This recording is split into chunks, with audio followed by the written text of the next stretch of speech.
Hello, wonderful students. We are going to start into Unit 8 this week. We're going to see how much of it we can cover over the next 3 weeks. Unit 8 is titled Brrrr, It's Cold.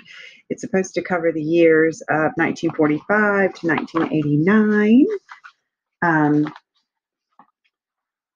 19, of course, the end of World War I, and then what happens, over the next, gosh, how many years is that? 45 years. So to introduce the unit, we're going to, or I'm going to introduce the vocabulary. Mr. Marshall put this together for us as a social studies team. So we have the United States and Russia. That's going to be a big part of Unit 8. I probably will focus more on the Cold War than anything else from this unit, given our short time together on remote learning. All right, so these are the vocabulary words. I will link this slide deck onto my Power School Learning page, and what you'll be able to do is just click a word and it'll take you right to the slide that it's defined on. But we're going to go through these together real quick today. So displaced, persons who are forced out of their homes by exile, destruction, or lack of money.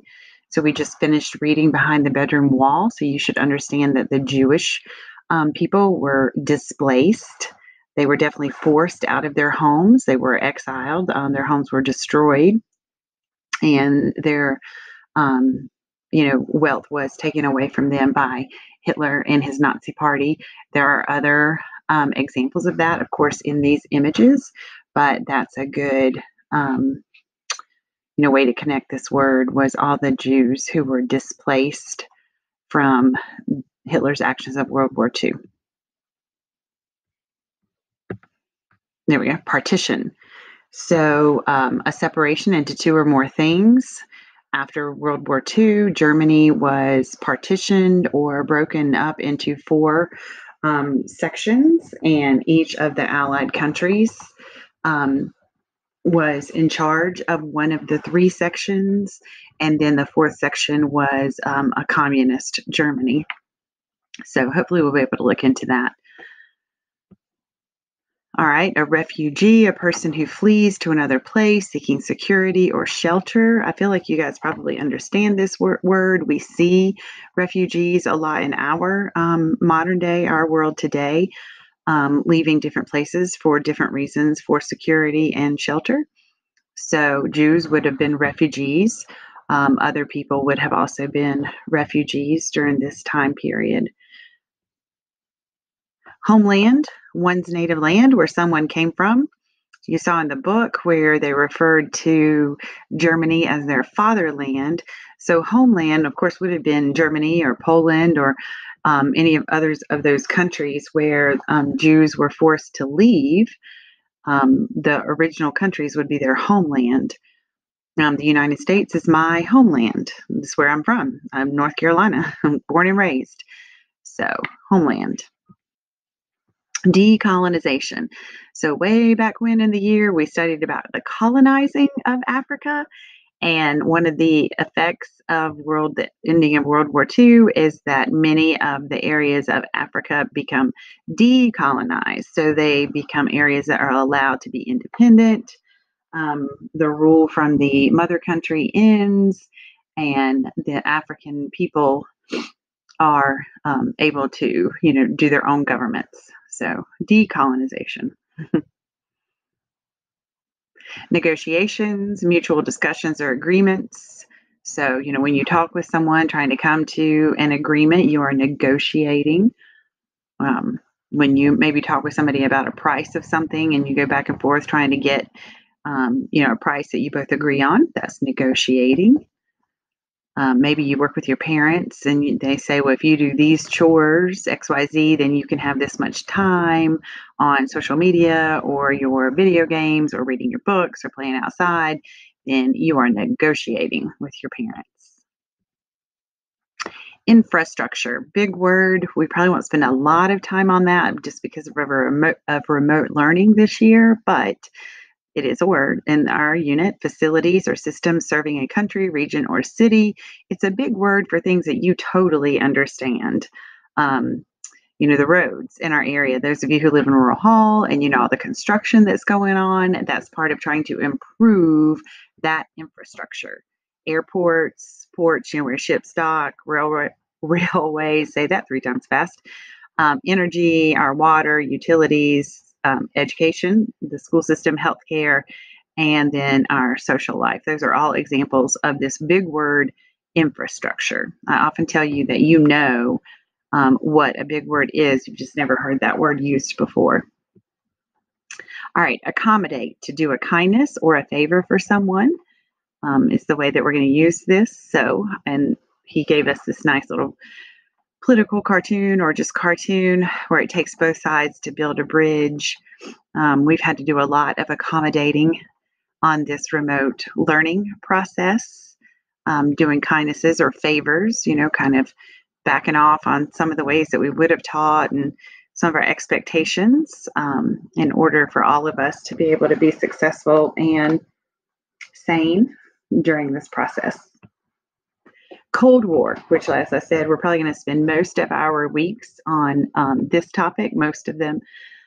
So this is really the time period that started pretty much right after World War II. In fact, some historians say it is World War II, just without the actual fighting. And that's why it was called a Cold War. If you've ever talked about giving somebody the cold shoulder, you're kind of ignoring them and not talking to them. So the Cold War, an intense economic, military, or political rivalry short of a war. So I grew up during some of this time period, and knowing that Russia was supposedly, our enemy at the time. We're going to see how both United States and Russia had developed nuclear bombs, and the Cold War was pretty much a threat to always push the button to use those nuclear rockets and bombs against each other, but never did. So we will be looking at this, but the Cold War, it's a war, but it's a war where absolutely no guns were ever used, no actual real fighting. We're going to see a lot of espionage, spying. Our different agencies, like our Central Intelligence Agency, plays a big role during this time period. All right, containment, restricting territorial growth or limiting influence. So, Germany was supposed to have been contained, so they could not grow. You could understand this word, a container. You have something, my cup is a container. Only so much water can fit in this cup, right? So the containment was a big part of, after World War II, also trying to keep communist countries from growing bigger, keep them in their one little area. Demilitarize, like decolonization. De means, to undo it. So areas that had been military were now demilitarized, that were no longer, military presence was no longer there. So areas where the military had been, so like, the United States military is in some countries still, related to the Afghan, Iran, Iraq issues that have been going on for the last, I guess almost 30 years now. So if we take our soldiers away from there and bring them back home, then we would be demilitarizing those areas. So areas that had soldiers that were occupying them, kind of like as the police, and keeping all the laws and everything going. And when those soldiers are moved out, they're no longer there, then it is a demilitarized area. Well, is that the last one? I think it might be. Yeah. Okay. So just want you to get familiar with these words. Some of the big questions of Unit 8. Let's see if I can go back to the beginning here. Yeah. Awesome. Okay. So some of the big questions that maybe we'll look at. We probably will. I'm going to look at for you at what happens to Germany and Japan. We'll do that a little bit after probably these next couple of days. Those would be the next two things that we looked at. We'll look at what about the displaced people of Europe. So that first word, displaced. There's about 30 million refugees that leave. And so, where do they go? What do we do? So we'll look at that. And then we will probably then go to the Cold War. Something we would look at where we're in the classroom would also be what happens globally as a result of some weakened European nations. But one of the big concepts of this unit is the Cold War. So just like I was telling you, we're our two major world superpowers, the United States and our allies from the war, so these democratic superpowers versus the communist Soviet Union.